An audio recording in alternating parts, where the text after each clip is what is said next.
A very good morning to all from Anurag Joshi. In today's video, we are talking about tokens in Python. So before starting that new topic, let's talk about the previous ones. So we can fastly recap about the previously what we have done. So in previous videos, in my first video of Python, we will learn how we can install our Python IDE in our system. So this is our Python IDE where we have starting our coding and we learn some of the operators in the Python. तो चलिए अपन वापस एक बार recap कर लेते हैं कि अपन ने इसमें क्या क्या देखा था। तो अपन ने पिछले वीडियो के अंदर क्या देखा था कि अगर आप कुछ ऑपरेशंस परफॉर्म करवाना चाहते हैं तो पाइथन के अंदर वो बहुत इजीली आप लोग कर सकते हैं। अगर हम बात करें सी लैंग्वेज या सी पीपी लैंग्वेज या जावा या कोई भी और दूसरी लैंग्वेज, तो अगर उन सब से कंपेयर किया जाए तो पाइथन जो है वो बहुत इजी लर्निंग लैंग्वेज है और ये सबसे फास्ट ग्रोइंग लैंग्वेज है। आपकी काफी जगहों पे ये अभी बहुत ज्यादा चल रही है। तो अगर मैं आपको सजेस्ट करता हूं कि अगर आपने कभी भी कोडिंग नहीं करी हुई है तो कोई डरने वाली बात नहीं है, ये बहुत ही ज्यादा इजी लैंग्वेज है। आप लोग इजीली इसको सीख सकते हैं। ऐसा कुछ नहीं है कि इसके लिए आपको कोई और लैंग्वेज पहले से आनी चाहिए। अगर आपको कोई लैंग्वेज और नहीं आती, आपने कभी भी कोई तरह की प्रोग्रामिंग नहीं की हुई है तो भी कोई दिक्कत वाली बात नहीं है। अपन यहाँ पे स्क्रैच से स्टार्ट करेंगे, मतलब जीरो से स्टार्ट करेंगे और अपन एक अच्छे लेवल तक इसको अंदर कोडिंग सीखने की कोशिश करेंगे कि कैसे अपन एक कोई भी प्रोग्राम या कोई भी एक एप्लीकेशन क्रिएट कर सकते हैं। तो हमने प्रीवियस वीडियो के अंदर क्या देखा था कि अगर आप कोई भी दो नंबर्स को ऐड करना चाहते हो तो आपको इसमें कुछ नहीं करना है। जैसे आप कैलकुलेटर में यूज करते हो, जैसे मैक्स के अंदर कुछ भी लिखते हो वैसे यहाँ पे लिखना है और वो आपको एक आउटपुट जनरेट करके दे देगा। ठीक है ना। तो अगर आपको कभी लग रहा होगा कि मैं हवा में बातें कर रहा हूं तो मैंने आपको यहाँ पे एक प्रैक्टिकल करके दिखा देता हूं। वैसे तो आपने मेरे प्रीवियस वीडियोस के अंदर देखा ही होगा, बट अगर जो न्यू व्यूअर्स हैं या न्यू सब्सक्राइबर्स हैं जिन्होंने मेरे प्रीवियस वीडियोस नहीं देखे हैं तो मैं आपको सजेस्ट करूंगा पहले उनको जरूर देखिए। उससे आपको एक बेस मिल जाएगा कि कैसे आपको इसके अंदर वर्किंग करनी है। ओके, तो बिना अपन टाइम वेस्ट के स्टार्ट करते हैं। सबसे पहले अगर आपको दो नंबर्स को ऐड करना है तो आप जैसे कैलकुलेटर के अंदर वैसे यहाँ पे भी आप कर सकते हैं। जैसे मैंने लिख दिया 5 + 5। ओके, तो ये देखिए आपके पास सीधा सीधा एडिशन आ गया दो नंबर का। ठीक है ना। ऐसे ही अगर आप चाहते हो कि आप मल्टीप्लीकेशन चाहते हो तो वो भी करके देख सकते हो। 25 × 25 अगर मैं करता हूं और अगर इसका आंसर देखता हूं तो 625 होता है। ठीक है ना। तो ये सारी चीजें हमने प्रीवियस वीडियोस के अंदर देखी थी और हमने देखा था कुछ इसमें ऐसी चीजें थी जिसके अंदर थोड़ा सा कंफ्यूजन था हमको, या मतलब आप लोगों को थोड़ा बहुत कंफ्यूजन होगा कि ये कैसे हो रहा है। ठीक है। तो अगर अपन बात करते हैं, जैसे मैं डिवाइड करता हूं, अगर मैंने लिखा 10 / 3। ओके, तो ये देखिए आपको आंसर क्या आ रहा है 3.3333।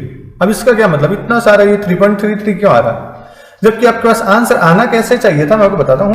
10 / 3 दैट इज ये कि अगर हम उसको 3 से 3 टाइम्स डिवाइड करते हैं तो मतलब पूरा कितना जाएगा, वो 3 ही जाएगा। तो अब यहाँ पे एक चीज देख सकते हैं कि यहाँ पे जब मैंने सिंगल डैश करा तो उससे हमारे पास पॉइंट्स के अंदर वैल्यू आई थी, बट अपन नहीं चाहते हमारे पास पॉइंट्स के अंदर वैल्यू आए। तो इसलिए हमने यहाँ पे क्या किया, यहाँ पे 2 बारी बैकस्लैश लगा दिया जिसमें हमारे पास एक होल नंबर आ गया। तो अब ये बैकस्लैश 1 और एक बैकस्लैश 2 ये दोनों चीजें क्या है, तो अपन देखें अगर आप कभी भी बैकस्लैश लगा रहे, मतलब कहने का मतलब ये कि अगर आप कभी भी किसी भी नंबर को फ्रैक्शंस में चाहते हैं, अगर आप कोई भी रिजल्ट पॉइंट्स के अंदर चाहते हैं तो उसके लिए आपको क्या करना पड़ता है, उसके लिए आपको एक बैकस्लैश लगाना है। मैं आपको बताता हूं मैं क्या कहना चाह रहा हूं कि अगर आप कोई वैल्यू है, जैसे आप चाहते हो आपका जो रिजल्ट है वो पॉइंट्स के अंदर आए। ठीक है ना। तो उसको अपन क्या कहते हैं, अगर कोई पॉइंट्स के अंदर चीजें आती है, जैसे 0.25 आया मेरा, तो इसको अपन क्या कहते हैं, मैक्स की टर्म के अंदर अपन इसको क्या कहते हैं, फ्रैक्शन कहते हैं। बट अगर अपन बात करें कोडिंग की, अगर आप कोई भी लैंग्वेज ले लीजिए, अगर उसके अंदर आप कोडिंग के अंदर फ्रैक्शंस के अंदर कोई नंबर आता है तो उसको अपन क्या कहते हैं, फ्लोट वैल्यू। अब ये फ्लोट वैल्यू क्या है, ये कुछ डेटा टाइप्स होते हैं जो आपके पहले से कंपाइलर के अंदर स्टोर रहते हैं। अब जैसे अगर आप चाहते हो कि आपके पास कोई होल नंबर आए तो होल नंबर के लिए जो हमारे पास डेटा टाइप होता है वो होता है इंटीजर। होल नंबर मतलब जैसे आपके पास बिना पॉइंट्स के, जैसे मेरे पास 625 आया था। ठीक है ना। अगर आपके पास 10 आया है, अगर आपके पास -5 है, तो ये सारे क्या है, होल नंबर्स, मतलब कोई फ्रैक्शन वगैरह कुछ नहीं इसमें। तो ये सारी चीजें कोडिंग के अंदर आपके क्या कहलाती है, ये कहलाती है आपके इंटीजर वैल्यूज, ठीक है ना।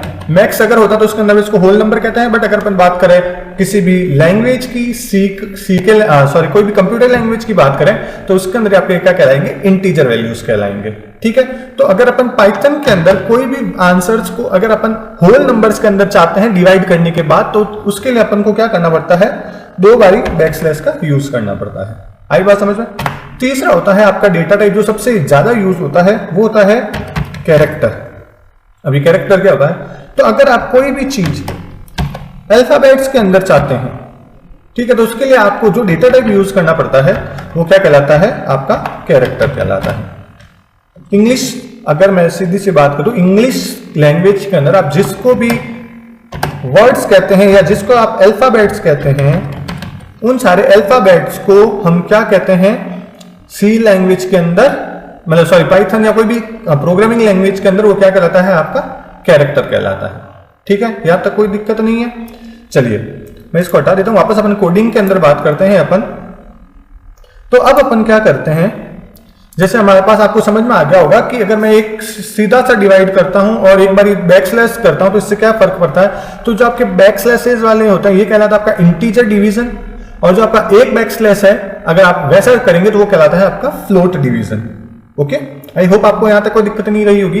अब काफी स्टूडेंट्स हो गए जो चाहते हैं नहीं सर हमारे को तो ये चाहिए, क्या रिमाइंडर क्या है, ठीक है ना, ये तो कोफिशिएंट आ गया, हाँ भैया आपने इतनी बारी करा होगा तो ये आया।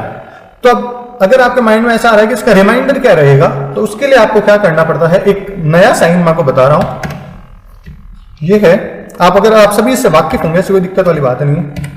तो परसेंटेज, आपको लग रहा है यहां पे हमने क्या लिखा है, परसेंटेज, बट ये परसेंटेज नहीं है, ये आपके प्रोग्रामिंग के अंदर कहलाता है मॉड्यूलस। अगर आप किसी भी नंबर का रिमाइंडर निकालना चाहते हैं तो उसके लिए आपको मॉड्यूलस यूज करना पड़ता है। तो देखिए जैसे ही मैंने 10 मॉड्यूलस 3 लिखा तो जो रिमाइंडर होगा वो हमारे पास शो करने लगेगा। ओके, आई होप आपको यहां तक कोई दिक्कत नहीं रही होगी। तो हमारे पिछले वीडियोस के अंदर हमने ये सारी चीजें देखी थी। इसके अलावा अपन ने क्या देखता, तो इसमें हमने देखा, हमने इंटीजर वैल्यूज को देख लिया, फ्लोट वैल्यूज को देख लिया। अगर आप कोई भी तरह का कैरेक्टर या स्ट्रिंग प्रिंट करवाना चाहते हैं, ठीक है, अगर आप चाहते हो कि मैं अपना नाम प्रिंट करवाऊं, तो उसके लिए आपको क्या करना, ज्यादा कुछ नहीं करना है, बस आपको 2 स्लैशेस लगानी है और इनके अंदर आप जो भी लिखेंगे, जैसे अगर मैं लिखता हूं पिनाकी पॉइंट, ठीक है, तो ये देखिए आपका यहां पे पिनाकी पॉइंट प्रिंट होकर आ गया। तो कहने का मतलब क्या है कि अगर आप कोई भी स्ट्रिंग, अब स्ट्रिंग क्या कहलाती है, जो आपके वर्ड्स होते हैं, अगर आप कोट्स के अंदर, कोट्स सबसे पहले ये कहलाता है आपके कोट्स, तो अगर आप कोट्स के अंदर कुछ भी लिखोगे एज इट इज प्रिंट करवा देगा आपका, और वो आपके क्या कहलाता है, कैरेक्टर स्ट्रिंग कहलाती है, ठीक है। अगर आप चाहते हैं यहाँ पे डबल कोट्स के अंदर भी यूज कर सकते हैं, कोई दिक्कत नहीं। अगर मैं यहां लिखता हूं पिनाकी पॉइंट, ये देखिए आपके पास पिनाकी पॉइंट प्रिंट होकर आ गया, तो ये आपका क्या कहलाते हैं, ये आपके कैरेक्टर्स कहलाता है। इसका मतलब आप कोई भी कैरेक्टर्स या स्ट्रिंग्स हैं ये सारी। कैरेक्टर क्या होता है, अगर आप सिर्फ एक अल्फाबेट लिखते, अगर आप लिखते सिर्फ यू, अब देखो यहाँ पे एरर आएगी ना, क्योंकि मैंने यहाँ पे स्टार्ट किससे करा था, सिंगल कोट से, और बंद किससे करा, डबल कोट से, तो हमारे पास एक एरर आ गया। तो इसलिए आप जिस भी स्टार्ट करते हैं, जैसे जिस भी कोट से, आपको क्लोज भी उसी से करना पड़ेगा, ठीक है। ये देखिए, तो कहने का मतलब ये है कि अगर आप कोई भी एक सिंगल अल्फाबेट लिखते हैं, मैं आपको यहां पे एक बार वापस लिख के बता देता हूं कि मैं क्या कहना चाह रहा हूं, कि अगर आप यहां पे कोई सिंगल अल्फाबेट लिखते हैं, सिंगल अल्फाबेट, ये आपका क्या कहलाता है, ये प्रोग्रामिंग के अंदर कहलाता है आपका एक कैरेक्टर। आई बात समझ में। बट अगर मैं यहां पे मल्टीपल कैरेक्टर्स लिखता हूं, मतलब कैरेक्टर्स का समूह लिखता हूं पूरा, जैसे मैंने यहां लिखा पिनाकी पॉइंट, तो ये यहां पे आपके क्या कहलाएगा, ये कहलाता है आपके स्ट्रिंग। ओके, तो अगर अब आपको कैरेक्टर स्ट्रिंग के अंदर डिफरेंस पता चल गया होगा कि कैरेक्टर क्या होता है और स्ट्रिंग क्या होता है। चलिए अब आगे बात करते हैं। यहां तक हमने प्रीवियस वीडियोस के अंदर देखा था, और अब आपके सारा कुछ क्लियर हो गया होगा कि डेटा टाइप्स क्या होते हैं। फिर इसके अंदर कैरेक्टर, इंटीजर और फ्लोट के अंदर भी अपने डिफरेंस देख लिया कि इंटीजर अगर होता है तो उसके अंदर होल नंबर्स आते हैं, अगर आपके फ्लोट्स है तो उसके अंदर फ्रैक्शंस के अंदर नंबर्स आते हैं, और अगर आपका कोई कैरेक्टर है तो वो इस तरह से डैश करके अपन जो भी अगर अल्फाबेट्स लिखते हैं तो आपका कैरेक्टर कहलाता है। ठीक है, तो चलिए वापस अपन बात करते हैं हमारे, अब वापस आते हैं नए टॉपिक पे, टोकन्स पे। तो अब टोकन्स क्या होते हैं, तो अब ये क्या कह रहा है कि टोकन्स क्या होता है कि it is an individual words and punctuation marks are called tokens. इसका मतलब आप डबल कोट्स के अंदर जो भी कुछ लिखते हो, तो अपन ने यहाँ पे जैसे डबल कोट्स के अंदर लिखा ना पिनाकी पॉइंट, और हम आप देख सकते हो मैंने एक स्पेस भी दिया है, तो ये स्पेस जो हो गया, ये जो वर्ड्स हो गए, तो ये सारी चीजें क्या कहलाती हैं, आपकी टोकन्स कहलाते हैं। ठीक है, तो अब हम बात करते हैं कि टाइप्स ऑफ टोकन। तो आपके पाइथन के अंदर 4 टाइप्स ऑफ टोकन्स होते हैं। ये जनरली सारी लैंग्वेजेस के अंदर ये 4 टाइप्स ही होते हैं, भले कोई भी लैंग्वेज उठा के देख लेना, आपको उसके अंदर ये ही मिलेंगे। तो उसके अंदर 4 टाइप्स कौन कौन से हैं? फर्स्ट है keywords, second one is identifiers, third is your literals, and fourth are operators. तो अपने प्रीवियस वीडियोस के अंदर ऑपरेटर्स की तो बात कर ली है, अपन ऑपरेटर्स तो देख लिए थे कि कौन कौन से ऑपरेटर्स अपन इसमें वर्क कर सकते हैं, जैसे एडिशन कर लिया, मल्टीप्लिकेशन, डिवीजन, मॉड्यूलस, ऐसे काफी ऑपरेशंस है जो इसमें अपन परफॉर्म कर सकते हैं। तो अगर और भी जो भी ऑपरेशंस हैं वो अपन नेक्स्ट वीडियोस के अंदर कवर करेंगे, कौन कौन से अपन और ऑपरेशंस परफॉर्म करवा सकते हैं। ओके, तो चलिए नेक्स्ट अब अपन वापस बात करते हैं कीवर्ड्स की। तो सबसे पहले कीवर्ड्स होते क्या हैं? ये क्या कह रहा है कि these are the dedicated words that have special meanings and functions. Okay, what it means that keywords are the words that convey a special meaning to the language of a compiler and or interpreter. Okay, ये क्या होता है कि keywords मतलब ऐसे कुछ words जो आपके कंपाइलर के अंदर पहले से स्टोर रहते हैं या रिजर्व्ड रहते हैं, वो आपके क्या कहलाते हैं? कीवर्ड्स। मतलब कहने का मतलब ये है कि ऐसे वर्ड्स जो आपके लिए पहले से रिजर्व्ड है, जिनको आप जब कोई भी प्रोग्राम बनाओगे तो आप यूज नहीं कर सकते। ठीक है ना, उनकी जो फंक्शनिंग है वो पहले से ही कंपाइलर के अंदर हो रखी है कि इनका अगर आप ये चीज यूज करते हो तो उससे क्या होना है, ये सारा कुछ अगर पहले से प्रोग्रामिंग हो रखी होती है, वो क्या कहलाता है? आपका कीवर्ड्स। तो यहाँ पे लिखा हुआ देखिए, it does not allow users to use these words. अगर आप चाहते हो कि कोई एक वेरिएबल बनाओ, उसका नाम मैं ये वाला रख दूं, जैसे ट्रू रख दूं, या ये देखिए फॉल्स रख दूं, या मैं एलिफ लिख दूं, तो ये सारी चीजें क्या है? पहले से रिजर्व हो रखी है, और अपन को पता है अगर कोई चीज रिजर्व है किसी के लिए तो अपन उनको यूज नहीं कर सकते। ओके, तो अगर आप चाहते हैं कि आप भी देखना चाहेंगे कि आपके इसके कौन कौन से कीवर्ड्स हैं, तो आप भी इसको इजीली देख सकते हैं पाइथन के आईडीई में। ठीक है, तो आपको करना कुछ नहीं है। तो जैसा कि हम जैसे आईडीई के अंदर गए और हमने यहाँ पे लिख दिया हेल्प, और ये फंक्शन लिखा हेल्प फंक्शन, तो इससे आपके पास क्या होगा कि इस पाइथन से रिलेटेड आप जो भी चीज देखना चाहते हैं वो आपको यहाँ पे इजीली मिल जाएगी। ओके, तो यहाँ पे अब आपको नेक्स्ट क्या करना होता है कि अगर आपने जैसे हेल्प के अंदर आप देखेंगे तो आपके पास एक लिखा हुआ आएगा हेल्प करके, और उसके अंदर आप कीवर्ड्स लिखेंगे तो इससे रिलेटेड जितने भी कीवर्ड्स हैं वो आपके पास शो हो जाएंगे। तो वो कौन कौन से कीवर्ड्स हैं? वो है आपके ये सारे जो यहाँ पे लिख रखे हैं, else if, elif, and, if, return, with. तो ये सारे ऐसे कीवर्ड्स हैं जिनको हम हमारे यूज के लिए यूज नहीं कर सकते। अगर आप चाहते हो कि मैं किसी दो चीज के बीच में कंपैरिजन करूं, ठीक है, तो उसके लिए यहाँ पे एलिफ है जैसे, या एल्स है जैसे, तो अपन को यही यूज करने पड़ेंगे। अपन अपने हिसाब से कोई वेरिएबल के लिए इनके नाम्स को नहीं दे सकते। अब वेरिएबल्स क्या होता है ये अपन नेक्स्ट वीडियोस के अंदर बात करेंगे कि वेरिएबल्स क्या होता है, कॉन्सोनेंट्स क्या होता है, वो सारी चीजें। ठीक है, अभी अपन को इतना ही ध्यान रखना है कि कीवर्ड्स क्या होते हैं कि कुछ ऐसे रिजर्व्ड वर्ड्स जो कोई भी स्पेसिफिक टास्क परफॉर्म करवाने के लिए कंपाइलर के अंदर बनाए जाते हैं, वो कहलाते हैं आपके कीवर्ड्स। ओके, चलिए नेक्स्ट अब हम बात करते हैं आइडेंटिफायर्स की। अब आइडेंटिफायर्स क्या होते हैं कि identifiers represent the programmable entities. तो इसका क्या मतलब है कि अगर आप कोई भी नेम लिखते हो, कोई भी वेरिएबल बनाते हो, कोई भी मॉड्यूलस बनाते हो, वो सारे क्या कहलाते हैं? आपके आइडेंटिफायर्स कहलाते हैं। ओके, तो अब क्या होता है कि कुछ इसके रूल्स पे होता है कि अगर आप कोई एक वेरिएबल बना रहे हो, ठीक है ना, तो उसके लिए आपको क्या क्या चीजें जो नहीं करनी है। तो आप अगर कोई वेरिएबल बना रहे हो या कोई भी एक एलिमेंट बना रहे हो, तो उसके लिए कुछ जैसे कि आप जो वेरिएबल बना रहे हो कभी भी नंबर से स्टार्ट नहीं होना चाहिए। ठीक है ना, अगर आप ऐसा कुछ दो एग्जांपल्स बताता हूं आपको, ध्यान से देखना। अगर मैं लिखता हूं x = 15, तो इसका मतलब क्या है? अब यहां पे देखें, जो आपका इक्वल साइन है ना, ये वाला, ये प्रोग्रामिंग लैंग्वेजेस के अंदर प्रोग्रामिंग लैंग्वेजेस के अंदर इसको क्या कहते हैं, असाइनमेंट ऑपरेटर कहते हैं। क्या कहलाता है ये, असाइनमेंट ऑपरेटर। ओके, इसका मतलब क्या है कि अगर आप चाहोगे कि मैं x की वैल्यू, अगर आपसे कोई पूछे कि x की वैल्यू क्या है, तो आप उसको क्या बताओगे, 15 है। यहाँ पे मैक्स वाला इक्वल्स टू साइन नहीं है, ये चीज ध्यान रखनी है। अगर आपको इक्वल्स टू का साइन लगाना है तो आपको 2 बारी डबल इक्वल्स लिखना पड़ेगा। जब आप 2 बारी डबल इक्वल्स टू का साइन लिखेंगे, इसका मतलब x और 15 जो है दोनों इक्वल है। बट क्योंकि मैंने यहाँ पे एक बार इक्वल्स टू का साइन लिखा है, इसका मतलब यह है कि मैं जो 15 है इसकी वैल्यू इसमें असाइन करवा रहा हूं x के अंदर, ठीक है ना। अगर तो ये होता है एक नॉर्मल वेरिएबल बनाने का तरीका। अब ये क्या कह रहे हैं कि अगर जैसे कोई बोले कि मैं चाहता हूं 7x करके इक्वल्स टू 15 लिखूं, तो पाइथन के अंदर ये आपको ऐसा करने ही नहीं देगा। इसके आइडेंटिफायर्स के खुद के कुछ रूल्स है जिनको आपको यूज करना बहुत जरूरी है।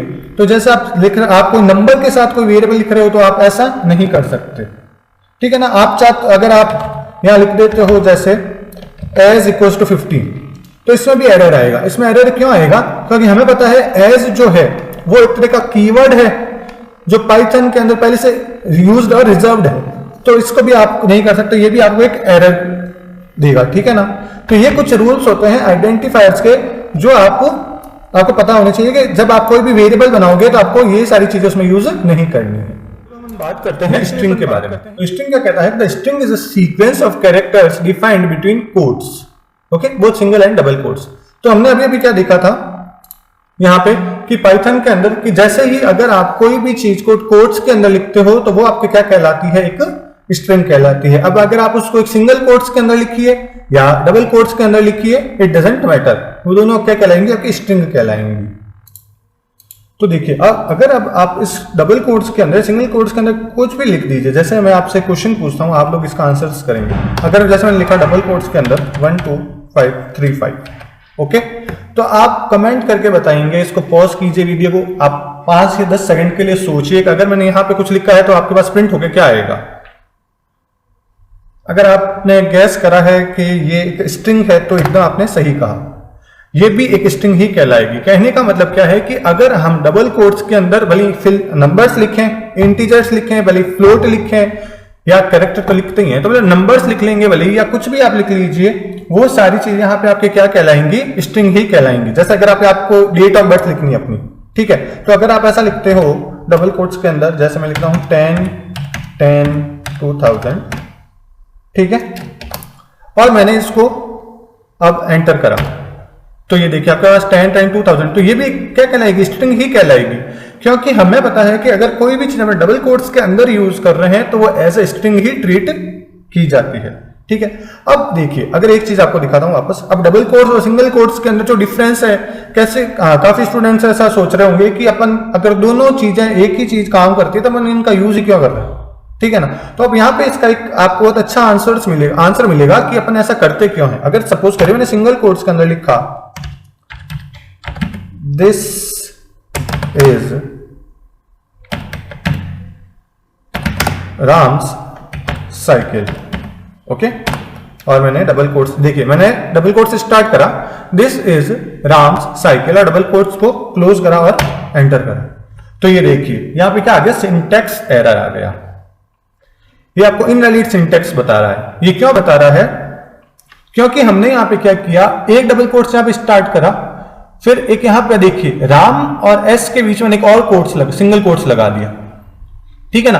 तो मैं लिखना क्या चाहता कि ये राम की साइकिल है, बट क्योंकि अगर तो ये पाइथन के अंदर आपके क्या होता है कि आप एक साथ एक ही सेंटेंस के अंदर दो से ज्यादा आप अगर यूज करते हो कोट्स को तो आपको एक एरर प्रोवाइड करवाएगा। इसलिए हमेशा अगर आप चाहते हो ये चीजें सेम लाइन लिखना चाहते हो, ये प्रिंट करवाना चाहते हो, तो इसके लिए आपको क्या करना पड़ेगा, डबल कोट्स का यूज करना पड़ेगा। डबल कोट्स के अंदर आप लिखिए this is Ram's cycle, okay, और डबल कोट्स क्लोज, तो ये देखिए आपके पास दिस इज राम्स साइकिल लिखा हुआ आ गया, ठीक है ना। तो ये होता है डिफरेंस डबल कोट्स और सिंगल कोट्स को यूज करने का।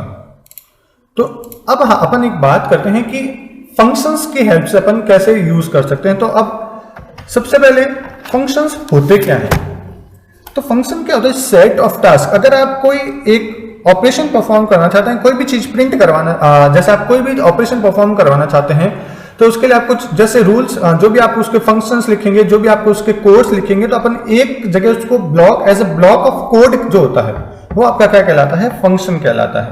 ठीक है ना। तो अपन जो सबसे ज्यादा यूज आने वाला आपके एक फंक्शन है जो आपके पाइथन के अंदर सबसे ज्यादा यूज आएगा, वो होता है आपके प्रिंट। ओके। और कोई भी वेरिएबल जो है वो फंक्शन है या वेरिएबल है, आपको ये चीज अगर पता करनी है तो आपको देखना पड़ेगा कि अगर आपके किसी भी चीज के आगे 2 राउंड ब्रैकेट्स लगे हैं, स्मॉल राउंड ब्रैकेट्स लगे हुए हैं, तो इसका मतलब वो क्या डिफाइन करता है कि वो एक फंक्शन है। ठीक है ना। अगर मैं नॉर्मल यहाँ पे प्रिंट लिख देता हूं तो ये प्रिंट इक्वल्स टू करके मैं 12 भी तो लिख ही सकता हूं, तो ये मेरा क्या बन गया, एक वेरिएबल बन गया प्रिंट नाम का। बट अगर मैं प्रिंट के बाद स्मॉल ब्रैकेट्स लगा देता हूं, राउंड ब्रैकेट्स, तो वो एक क्या कहलाता है, आपका फंक्शन कहलाता है। ओके।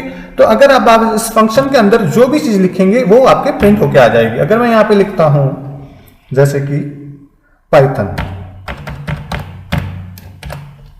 ठीक है, तो यहां पे देखिए मैंने एक तरफ सिंगल कोट्स लिया, एक तरफ डबल कोट्स लिया, तो इससे क्या होता है, एरर देगा, क्योंकि हमें पता है कि अगर आप स्टार्ट करते हो सिंगल कोट से तो एंड भी आपको सिंगल कोट से ही करना पड़ेगा।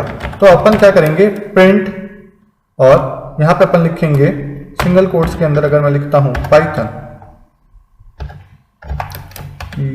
PYTHON, okay, single quotes close करा, ये देखिए आपके पास पाइथन लिखा हुआ आ गया। तो अब आप एक चीज और देख सकते हैं कि हमने जब नॉर्मल प्रिंट करा था बिना किसी फंक्शन के, तो हम जो भी चीज स्ट्रिंग प्रिंट करवा रहे थे वो कोट्स के साथ आ रही थी। तो अपन तो ऐसा नहीं चाहेंगे कि अगर अपन हमारा नाम खुद का प्रिंट करवाना चाहते हैं तो अपन थोड़ा ना चाहेंगे कि वो कोट्स के साथ ऐसे सिंपल आना चाहिए। तो उसके लिए अपन क्या करते हैं, प्रिंट का यूज करते हैं, प्रिंट फंक्शन का यूज करते हैं, जिससे हमारे पास नॉर्मल जो एग्जैक्ट टर्म है वो लिखी हुई आए। अब जरूरी नहीं है सिंगल कोट्स के इसीलिए आया, आप लोग इसको डबल कोट्स के साथ ट्राई करना और मेरे को कमेंट करके बताना कि अगर आप डबल कोट्स के साथ इस चीज को यूज करते हो तो आपके पास आउटपुट क्या आता है। ठीक है, चलिए आगे अपन बात करते हैं मल्टी लाइन स्ट्रिंग की। तो मैं वापस, हमें पता चल गया कि अगर आप कुछ भी प्रिंट करवाना चाहते हैं तो उसके लिए आप प्रिंट फंक्शन को यूज कर सकते हैं। प्रिंट फंक्शन के अंदर आप डबल कोट्स के अंदर जो भी लिखेंगे वो एज इट इज प्रिंट होगा। तो मैं अगर यहाँ पे लिखता हूं पाइथन, अब ये देखिए यहां पे मैं मल्टी लाइन के अंदर लिखना चाह रहा था, मतलब मैं क्या चाह रहा था, स्टेप बाय स्टेप आए कोई भी चीज लिखी हुई। तो यहां पे जैसे ही मैंने इसको बंद करा तो मेरे पास एक एरर आ गया कि it is scanning string literal. इसका क्या मतलब है कि आप डायरेक्ट इसको as a multi line use नहीं कर सकते। तो अगर आप कभी भी कोई भी चीज को मल्टी लाइन के अंदर यूज करना चाहते हैं, प्रिंट कराना चाहते हैं, तो उसके लिए आपको बैकस्लैश का यूज करना पड़ता है। कैसे होता है मैं आपको बताता हूं, देखिए। तो उसके लिए अपन को क्या करना पड़ेगा, अगर मल्टी लाइन कमेंट्स के अंदर अपन चाहते हैं तो उसके लिए आप सबसे पहले एक वेरिएबल बनाएंगे। वेरिएबल बनाने का तरीका क्या है, कुछ नहीं करना, आप कुछ भी लिख दीजिए, वो एक वेरिएबल बन जाएगा। अगर मैं जैसे लिखता हूं एक्स ले लिया मैंने, ठीक है, तो ये मेरा एक क्या बन गया, वेरिएबल बन गया। तो अपन ने क्या देखा था, बस लिटरल्स या मतलब वेरिएबल्स बनाने की शर्तें क्या थी कि आप कोई नंबर से स्टार्ट नहीं कर सकते, आप कोई भी कीवर्ड यूज नहीं कर सकते। ठीक है ना। तो अगर मैं एक्स लिखता हूं तो मैं इसका कोई दिक्कत वाली बात नहीं है, मैं रिजल्ट लिख देता हूं ना, कोई दिक्कत नहीं। अगर मैं लिख देता हूं जैसे रिजल्ट, ठीक है, तो मेरा और इक्वल्स टू कर दिया, तो ये मेरा क्या बन गया, वेरिएबल बन गया। अब अपन क्या चाहते हैं इसके अंदर कि अपन को मल्टी लाइन्स के अंदर रिजल्ट प्रिंट हो, तो जो भी चीज आप लिखो वो मल्टी लाइन में आए। तो अगर आप कोई भी स्ट्रिंग को मल्टी लाइन्स के अंदर प्रिंट करवाना चाहते हो तो उसके लिए आपको 3 कोट्स यूज करने पड़ेंगे, 3 सिंगल कोट्स यूज करने पड़ेंगे। उसके बाद आप इसमें कुछ भी लिखेंगे वो एज मल्टी लाइन आएगा। ठीक है, तो अपन यहां पे लिखते हैं जैसे Python is a easy language, okay, और आप सिंगल कोट्स को 3 बारी क्लोज कर दीजिए। और कुछ हुआ ही नहीं। तो हमें क्या पता है कि अगर आप कोई भी चीज को प्रिंट करवाना चाहते हैं तो उसके लिए आपको क्या करना पड़ता है, प्रिंट फंक्शन का यूज इस्तेमाल करना पड़ता है। तो अपन यहाँ पे क्या करते हैं, लिखते हैं प्रिंट फंक्शन, और इसके अंदर आपको कुछ नहीं करना, सिर्फ लिख देना है जो भी आपने वेरिएबल बनाया उसका नाम। तो अपन ने यहाँ पे क्या बनाया था, रिजल्ट, तो उससे आपके पास आंसर क्या आ गया, पाइथन इज इजी लैंग्वेज।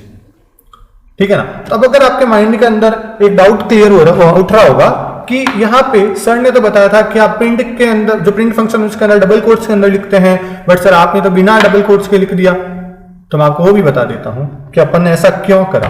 तो अगर मैं यहाँ पे प्रिंट के अंदर लिख देता हूं डबल कोट्स के अंदर रिजल्ट, ठीक है, और एंटर कर देता है, तो रिजल्ट प्रिंट क्या होगा आया, रिजल्ट। तो मैं आपको यही चीज समझाना चाह रहा हूं कि प्रिंट जो फंक्शन है उसके ब्रैकेट्स के अंदर अपन जो भी लिखते हैं वो एज इट इज प्रिंट हो जाता है, बट कब, जब वो डबल कोट्स में हो। अगर आप किसी भी वेरिएबल, ध्यान से सुनना, अगर आप किसी भी वेरिएबल की वैल्यू प्रिंट करवाना चाहते हैं, अगर आप इस वेरिएबल की वैल्यू क्या है जो इसके असाइनमेंट ऑपरेट के राइट हैंड साइड में है, जो भी इसके राइट हैंड साइड की चीज है वो क्या है, इस वेरिएबल की वैल्यू कहलाएगी। तो अगर आप किसी भी वेरिएबल की वैल्यू प्रिंट करवाना चाहते हैं तो आप प्रिंट फंक्शन के अंदर उसको बिना डबल कोट्स के लिखेंगे, ओके। और अगर आप एज इट इज कोई चीज प्रिंट करवाना चाहते हैं तो उसको आप डबल कोट्स के अंदर लिखेंगे, ठीक है ना। तो इससे आप दोनों, मैंने इसीलिए आपके लिए दोनों चीजें लिखी जिससे आपके डाउट क्लियर हो जाए कि अगर अपन डबल कोट्स लिखते हैं तो क्या होता है और सिंगल कोट्स लिखते हैं तो क्या होता है, ओके।